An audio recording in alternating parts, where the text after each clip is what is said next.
یہ چین ہے چین. ایک سونار تھا سونار، سونار مر گیا، اس نے کچھ نہیں چھوڑا، صرف ایک سونا کی چین چھوڑا. سونے کی جب چین چھوڑا، جب وہ سونار مر گیا، ایک بیوی کو چھوڑ کر مرا، ایک 8 سال کے بیٹے کو چھوڑ کر مرا. جب وہ مر گیا اس کے بعد 8-10 دن 1-2 مہینے تک گھر کے حالات صحیح رہے، لیکن 10 مہینے کے بعد اس کے گھر کے حالات بگڑ گئے، فاقے پڑ گئے گھر میں، چولہے میں آگ تک نہیں جلنے لگی. جب یہ آفت آ گئی، پریشانیاں پڑنے لگی، تو اس کی بیوی کے ذہن میں بات آئی، ارے میرے شوہر نے تو ہمارے لیے سونے کی ایک چین چھوڑ کر گیا ہے.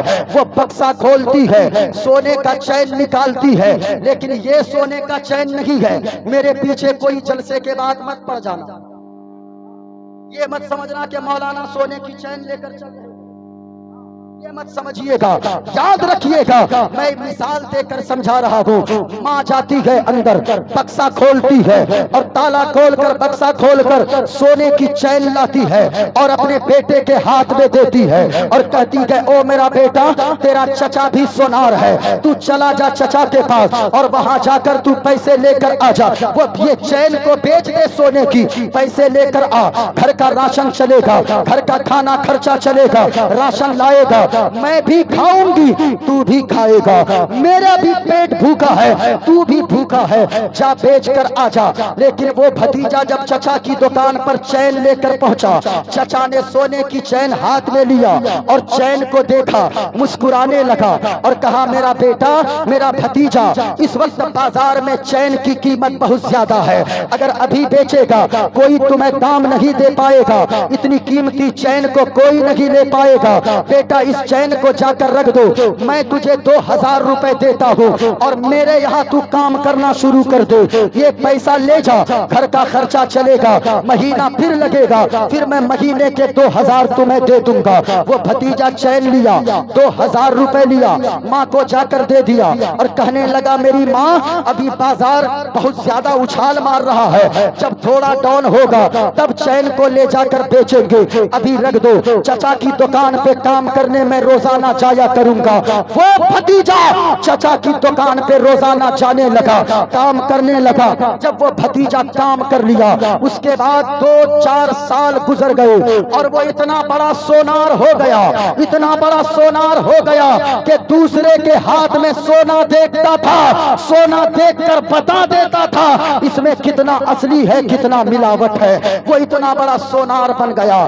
جب وہ سونا پہچاننے لگا، چچا نے کہا او بھتیجے ایسا کر تو گھر چلا جا، وہ جو 4 سال پہلے چین لایا تھا بیچنے، وہ چین پھر لے کر آ جا، اس چین کو میں ہی خرید لوں گا. یہ بیٹا گھر گئے، بھتیجا گھر گیا، ماں سے کہنے لگا او میری ماں ہمیں چین وہی دے دے. چچا نے چین مانگا ہے، ماں بکسا کھولتی ہے، چین کو نکالتی ہے، ہاتھ میں چین جیسے ہی لیتا ہے وہ ان کا وہ لڑکا، اور وہ جیسے ہی چین کو ہاتھ میں لیا دیکھ کر کہنے لگا او ماں اس چین کو پھر بکسے کے اندر ہی رکھ دے.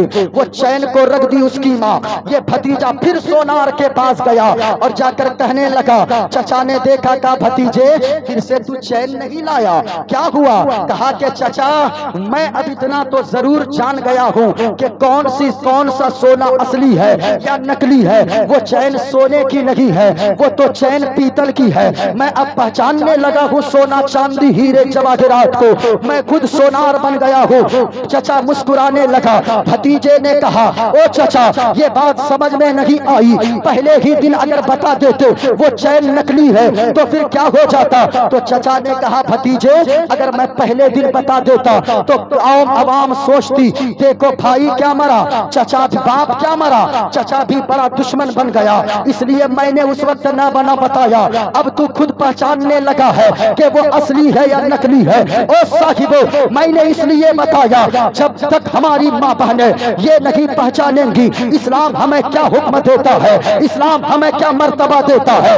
اسلام ہمیں کیا عزت دیتا ہے، وہ دوسروں کے ساتھ بھاگتی رہے گی، دوسروں کے ساتھ کے بہکاوے میں آتی رہے گی. جس دن ہماری قوم کی بیٹیاں اپنی عزت کو سمجھنے کی، اسلام کے مرتبے کو سمجھنے کی، قرآن کی تعلیم کو سمجھنے کی، حدیث مصطفیٰ کو جاننے کی، تو یاد رکھنا چاروں طرف سے حملے ہوں گے ہماری قوم کی بیٹیاں جواب دے گی اور کہے گی کہ سنو، انہیں جانا انہیں مانا، نہ رکھا خیر سے کا، للہ الحمد میں دنیا سے مسلمان گیا۔ نعرہ تکبیر، نعرہ رسالت، مسلک اعلی حضرت علماء اہل سنت، نعرہ تکبیر۔ اب میں اس چین پہ بھی بات کہہ دوں، آج ہمارے لڑکے گلے میں چین پہنتے ہیں، آج ہمارے نوجوان بچے ہاتھوں میں وہ بالیاں پہنتے ہیں، ہاتھوں میں وہ کڑا پہنتے ہیں۔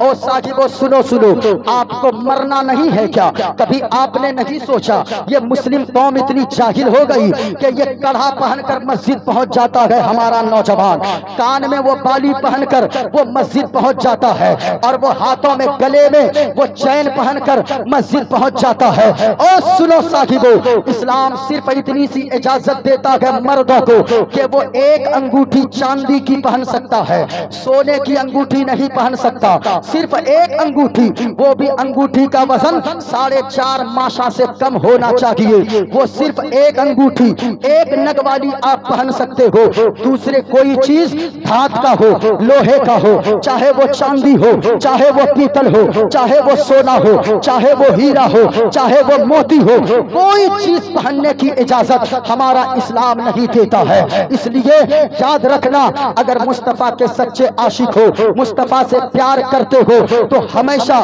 ایک ہی چیز ذہن میں لے کر جانا، ہاں ماں بہنیں پہن سکتی ہے، ماں بہنیں جتنا سونا پہننا چاہو وہ پہن سکتی ہے، جتنی چاندی پہننا چاہو وہ پہن سکتی ہے، لیکن دھات کے سامان نہیں پہن سکتی، لوہے کے سامان نہیں پہن سکتی، پیتل کا اگر وہ کنگن پہن کر، پیتل کے کان میں بالی پہن کر نماز پڑھے گی تو یاد رکھنا وہ اس کے لیے بھی پہننا حرام ہے۔ چاندی اور سونا، ہیرے جواہرات تجھے جتنا پہننا ہے وہ پہن لو۔